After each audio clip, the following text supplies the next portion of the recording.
ஜனநாயகன் தளபதி விஜயோட last movie Jananayagan. அதே மாதிரி ஹாலிவுட்லேயே ஃபர்ஸ்ட் 1000 crore கலெக்ட் பண்ற ஒரு பொட்டன்ஷியல் இருக்க ஒரு மூவி ஜனநாயகன். இதுக்கு நடுவில் தேவையில்லாத ஒரு கிளாஷ் வேற வருது.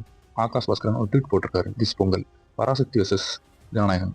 பராசக்தியும் ஒரு நல்ல கண்டென்ட் உள்ள மூவியாக தான் வரும். Because director Sudha Kongara ma'am. Next Parasakthi ஒரு மல்டி ஸ்டாரர் ஃபிலிம். அது மட்டும் இல்லாமல் சவுத் பேஸ் பண்ண மூவி. ஸோ நார்த்தில் எடுபடாது. எஸ்கேக்கு அமர் மூவிக்கு வரும் ஒரு நல்ல ஓப்பனிங் இருக்கு, ஒரு நல்ல மார்க்கெட் வேல்யூ இருக்கு. Because Amar movie 320 crores above collection பண்ணியிருக்கு. அண்ட் துப்பாக்கி பிடிங்கி சிவா சொன்னதே தளபதி விஜய் தான். ஸோ இந்த கன் ஏதாவது தளபதி வந்து இருந்துச்சு, தட் டைலாக் ஒண்ணுமே பண்ண முடியாதுங்க.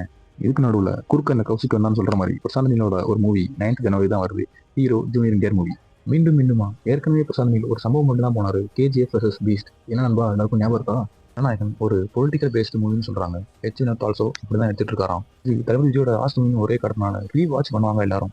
ஸோ எஸ்கேவோட பராசக்தி வர்சஸ் தளபதி விஜயோட ஜனநாயகன் வர்சஸ் ஜூனியர் என்டிஆரோட டிராகன். வெயிட் பண்ணி பார்க்கலாம் என்ன நடக்க போகுதுன்னு.